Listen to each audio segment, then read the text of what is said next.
ആയിട്ടൊന്നും എന്തെങ്കിലും സ്റ്റേറ്റ്മെൻ്റ് ഒന്നും കൊടുക്കുന്നില്ല. പക്ഷേ അവർ ചെയ്ത ഒരു കാര്യം, അവർ ചെയ്താത്തിരുന്നൊരു കാര്യം, കേരളത്തിൽ ദാരിദ്ര്യമില്ല എന്നൊരു സ്റ്റേറ്റ്മെൻറ്റ് കൊടുത്തു. വെറും സ്റ്റേറ്റ്മെൻ്റ് അല്ല. കേരള ഗവൺമെൻറ്, പിണറായി വിജയൻ ഗവൺമെൻറ് എന്താ പറഞ്ഞത്? ദാരിദ്ര്യം അവസാനിപ്പിച്ചിരിക്കുന്നു, കേവല ദാരിദ്ര്യം പ്രത്യേകിച്ച് അവസാനിപ്പിച്ചിരിക്കുന്നു.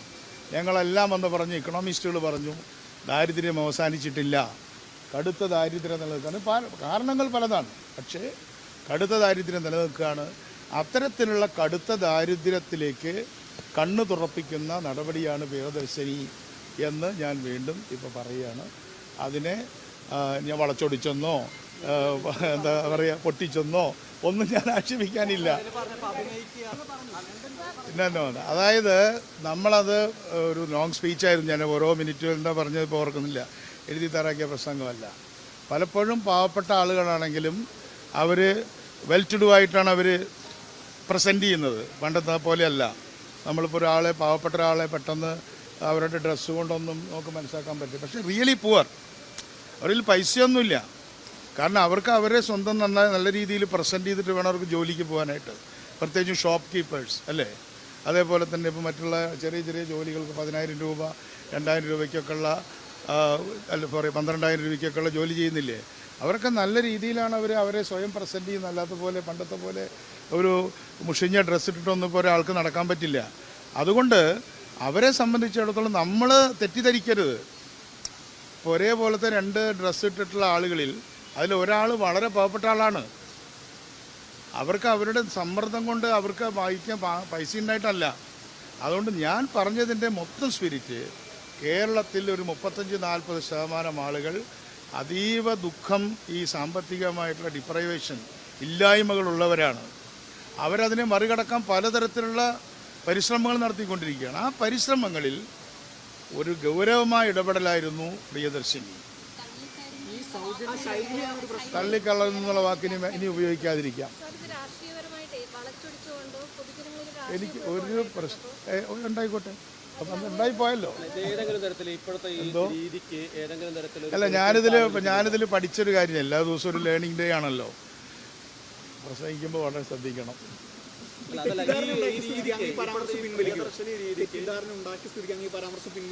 ഞാൻ തെറ്റായ പരാമർശവും നടത്തിയിട്ടില്ല. എൻ്റെ ലക്ഷ്യമാണല്ലോ പ്രധാനം. അതിൽ ഞാനിനി ഒരു കാര്യം ലേണിംഗ് ഉണ്ട്. നമ്മൾ പ്രസംഗിക്കുമ്പോൾ വളരെ കൂളായിട്ട് പണ്ടത്തെ പോലെ പ്രസംഗിക്കരുത്. എല്ലാവരും നോക്കിക്കൊണ്ടിരിക്കുകയാണ്.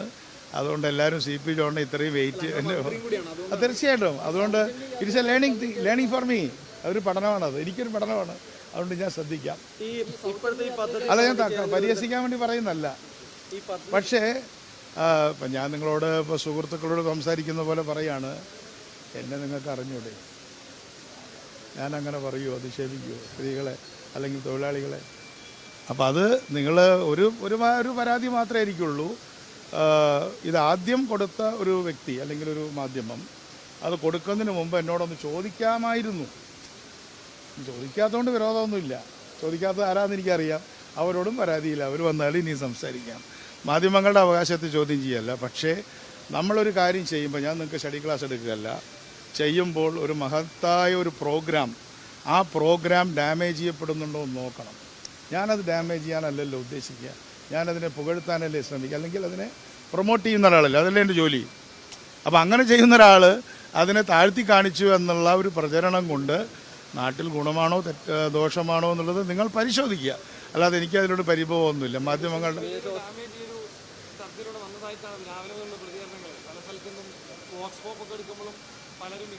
അതെ, അതപ്പോൾ അത് ചെയ്യുന്നവർ കുറച്ചും കൂടെ ശ്രദ്ധിച്ചാൽ കൊള്ളാം.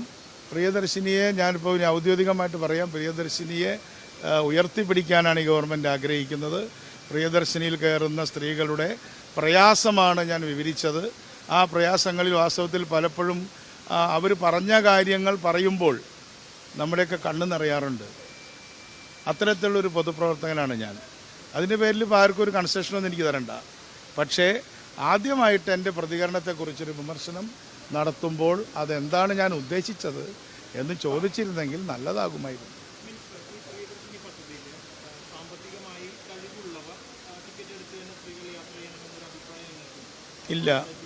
ഇല്ല, അതിൻ്റെ കാരണം പറയാം. ഇതൊരു ജെൻഡർ പ്രോഗ്രാമാണ്. തീർച്ചയായിട്ടും ഇതിൽ ഏറ്റവും കൂടുതൽ ബെനിഫിറ്റഡ് ആയത് ഏറ്റവും പാവപ്പെട്ട ആൾക്കാരാണ്. എന്തുകൊണ്ടാണ് അതില്ലാത്തത്? നിങ്ങൾ ചോദിച്ചത് നന്നായി. അത് നമ്മുടെ ഗവൺമെൻറ്റിൻ്റെ പല വേദികളിലും ചർച്ച ചെയ്യുമല്ലോ. വേണമെങ്കിൽ അങ്ങനെ പരിമിതപ്പെടുത്താമായിരുന്നു. ഇപ്പോൾ ചില സ്റ്റേറ്റുകളിലാണെങ്കിൽ അവർ എന്ത് കാണിക്കണം? കാർഡ് കാണിക്കണം. ലൈക്ക് നമ്മുടെ ആധാർ കാർഡൊക്കെ കാണിച്ച് മലയാളികൾക്ക് കിട്ടാത്ത സ്ഥലങ്ങളുണ്ട്, വേറെ സ്റ്റേറ്റുകാർക്ക്.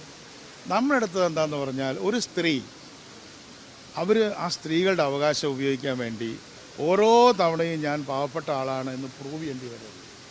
ഇത് ഞാനെടുത്തൊരു സമീപനമാണ്, അത് ഗവൺമെൻറ്റിൻ്റെ സമീപനമാണ്.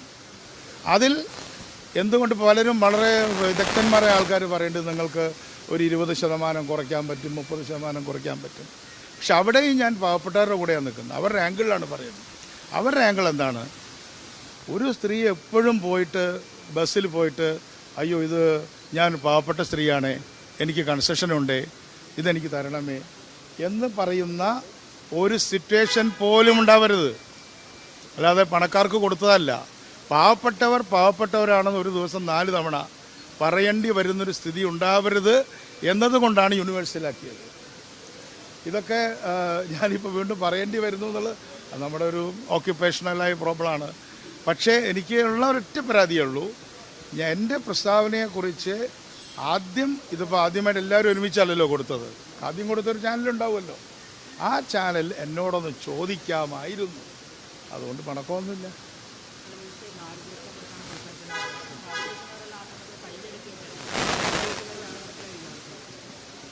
അവർ കൈയടിച്ചത് പ്രിയദർശിനി പ്രശ്നത്തിൻ്റെ പേരിലല്ല. അവരുടെ കാര്യം കേട്ടപ്പോഴായിരിക്കും കൈയടിച്ചത്. ഞാൻ ശ്രദ്ധിക്കുന്നില്ല, എനിക്ക് ഓർമ്മയില്ല.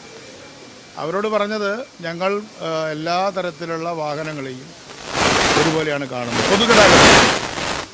പൊതുഗതാഗതത്തിൽ പ്രൈവറ്റ് എന്നോ ഗവൺമെൻറ് എന്നോ തിരിക്കുന്നില്ല.